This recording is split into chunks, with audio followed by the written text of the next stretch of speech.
you try your best but you don't succeed, when you get what you want but not what you need. Konsep dasar sosiologi. Pertama, konsep dan definisi sosiologi. Sosiologi berasal dari kata sosios dan logos, dari bahasa Yunani yang berarti kata, perkata, atau pembicaraan. Secara harfiah, sosiologi berarti berbicara mengenai masyarakat. Beberapa definisi sosiologi.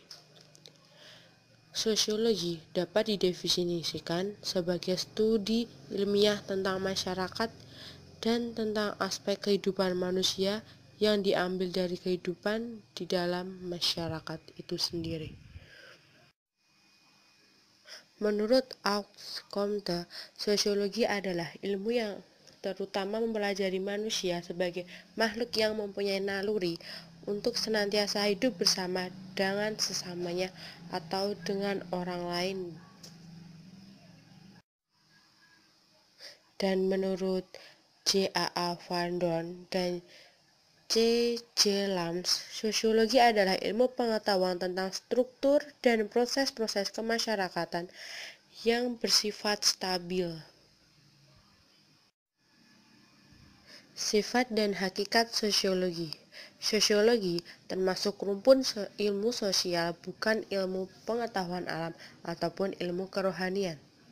Sosiologi merupakan ilmu pengetahuan yang kategoris, artinya sosiologi membatasi diri dengan apa yang terjadi dan bukan pada apa yang harus terjadi.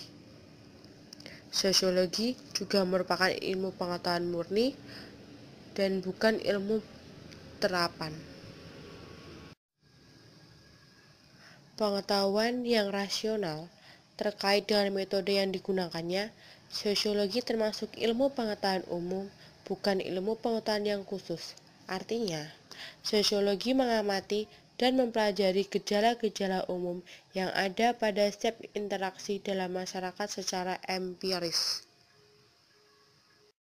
Definisi sosiologi sebagai ilmu dan metode. Pertama, latar belakang lahirnya sosiologi. Sosiologi termasuk ilmu yang paling muda dari ilmu-ilmu sosial yang ada.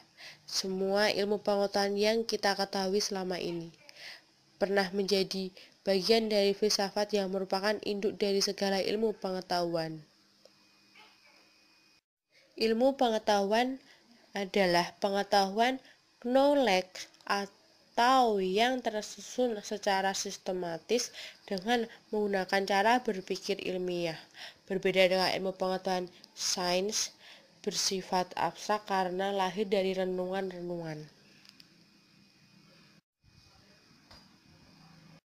Contoh dari ilmu pengetahuan adalah matematika dan fisika, sedangkan contoh pengetahuan adalah agama dan kepercayaan yang berada dari luar jangkauan pengalaman manusia. Sosiologi sebagai ilmu pengetahuan. Pengetahuan dikatakan sebagai ilmu apabila mengembangkan suatu kerangka pengetahuan yang tersusun dan teruji yang didasarkan pada penelitian ilmiah. Sosiologi dapat dikatakan juga sebagai ilmu sejauh sosiologi mendasarkan penelaahnya pada nukti ilmiah dan metode ilmiah itu sendiri. Suatu ilmu dapat dirumuskan dalam dua cara, yaitu pertama, suatu ilmu adalah suatu kerangka pengetahuan yang tersusun dan teruji yang diperoleh melalui penelitian ilmiah. Dan yang kedua, suatu ilmu adalah suatu metode untuk menemukan suatu kerangka pengetahuan yang tersusun dan teruji. Dan yang ketiga, cabang ilmu pengetahuan, yaitu A. Natural science atau ilmu alamiah, seperti fisika, kimia, biologi, botani, astronomi, dan sebagainya. Dan yang kedua, sosiologi sains atau ilmu sosial, seperti sosiologi, ekonomi, politik, sejarah, antropologi, psikologi, sosial, dan sebagainya. Dan yang ketiga, humanitis, ilmu budaya, seperti bahasa, agama, kesusastraan, kesenian, dan lain sebagainya. Sosiologi memiliki ciri yang memenuhi unsur keilmuan yaitu A. Empiris, yaitu berdasarkan observasi terhadap kenyataan dan tidak berdasarkan praduga. Data sosiologi diambil dari hasil observasi di masyarakat, karena objek kajian sosiologi adalah masyarakat. Dan yang B. Teoritis, menyusun abstraksi dari hasil observasi yang bertujuan untuk menyusun kerangka dan menjelaskan hubungan sebab akibat, kemudian diambil kesimpulan logis sehingga menjadi sebuah materi. Hasil penelitian sosiologi bukanlah bersifat ramalan masa depan tentang sebuah fakta sosiologi. Dan yang C. Kumulatif, teori yang disusun berdasarkan teori yang sudah ada atau memperbaiki, memperluas, serta memperkuat teori yang sudah lama. Masyarakat berkembang. Demikian juga dengan persoalan yang ada dalam masyarakat pun akan berkembang pula seiring berjalannya waktu. Dan yang D. Nonetis, kajian sosiologi tidak mempersoalkan baik dan buruk, tetapi untuk memperluas kajian atau masalah secara lebih dalam. Dalam kajian data sosiologi akan mengabaikan nilai yang dimiliki oleh data tersebut, baik dan buruknya, pantas dan tidaknya. Metode sosiologi umum. A. Metode kualitatif adalah metode yang memprioritaskan berbagai sulit untuk diukur dengan angka, walaupun kejadian tersebut nyata terjadi dalam masyarakat. Pengelompokan hasil penelitian ke dalam metode kualitatif, hasil tersebut tidak bisa dijabarkan secara matematis. B. Metode kuantitatif. Metode kuantitatif adalah metode yang memprioritaskan penelitian berdasarkan kepada angka atau gejala yang dapat diukur dengan skala matematis seperti tabel, grafik, dan uji statistik. Pengukuran data matematis tidak mengharuskan peneliti sosiologi menguasai ilmu statis yang tinggi, karena pengamatan ilmu matematis sederhana seperti mencari rata-rata, melihat tabel, frekuensi, dan lain sebagainya. Metode menurut Abu Ahmadi. 1. Historical method, yaitu suatu cara penelusuran terhadap kebudayaan serta struktur masyarakat yang telah lampau, untuk kemudian diambil contohnya untuk masa yang akan mendatang. 2. Comparative method, yaitu membandingkan satu masyarakat dengan masyarakat lain, satu kelompok dengan kelompok lain, satu kebudayaan dengan kebudayaan lain, sehingga akan diperoleh garis-garis persamaan yang berlaku umum. 3. Statistical method, yaitu untuk mengukur gejala sosial yang tampak secara kuantitatif kemudian diinterpretasikan ke dalam pemahaman umum. 4. Case study method, yaitu menyelidiki peristiwa yang terjadi di sekitar kelompok masyarakat maupun lembaga tertentu untuk mendapatkan garis pokok dari peristiwa itu. Metode ini sering disebut sebagai survei. Metode yang digunakan dalam studi sosiologi. Metode observasi, partisipasi, dan partisipan merupakan pengumpulan data dalam suatu penelitian yang dalam pelaksanaannya Peneliti tinggal bersama dengan komunitas masyarakat yang diteliti dalam waktu yang relatif cukup lama. Untuk kelemahan dan kelebihannya. Kelebihannya metode partisipan adalah data yang dikumpul lebih detail, lengkap, luas, dan dalam serta akurat. Dan kelemahannya, metode ini beresiko tinggi, besar tantangan, dan memerlukan perjuangan tinggi. B. Metode observasi langsung adalah metode pengumpulan data yang dilakukan dengan cara pengamatan langsung terhadap objek penelitian. Metode ini merupakan metode yang mudah dan murah. Yang C adalah metode wawancara atau interview. Penelitian mengumpulkan data yang dilakukan dengan cara melakukan pengamatan langsung terhadap objek penelitian. Biasa digunakan untuk memperoleh data pendamping terhadap data yang diperoleh dari metode lain.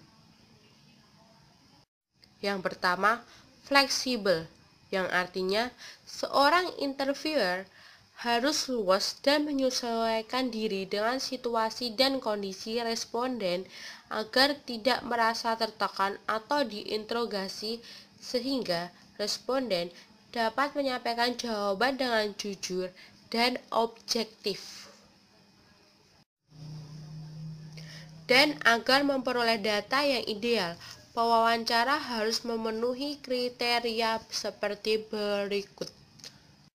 Yang kedua adalah ramah. Artinya, seorang interviewer harus berpenampilan menyenangkan dan tidak menyeramkan. Yang ketiga, cakap. Artinya, seorang interviewer harus menguasai permasalahan dalam tiap-tiap dan masing-masing butir pertanyaan tersebut. Yang keempat adalah objektif. Artinya, interviewer harus senantiasa berpegang teguh pada fakta yang sesuai dengan pendapat responden. Tidak boleh membawa, mengarahkan, atau mempengaruhi alam pikir responden kepada jawaban sesuai yang diinginkan interview. Dan yang kelima adalah konsisten. Artinya, harus berpegang teguh pada prinsip keilmuan dan tidak terpengaruh oleh kondisi ekonomi, politik, ideologi, atau kecenderungan yang lainnya. Dan yang D, metode angket adalah teknik pengumpulan data dengan cara mengajukan pertanyaan tertulis untuk dijawab secara tertulis pula oleh responden. Angket merupakan sebuah pertanyaan yang tertulis digunakan untuk memperoleh informasi dari responden tentang diri pribadi atau hal yang diketahui olehnya. Dan yang E adalah metode komparasi.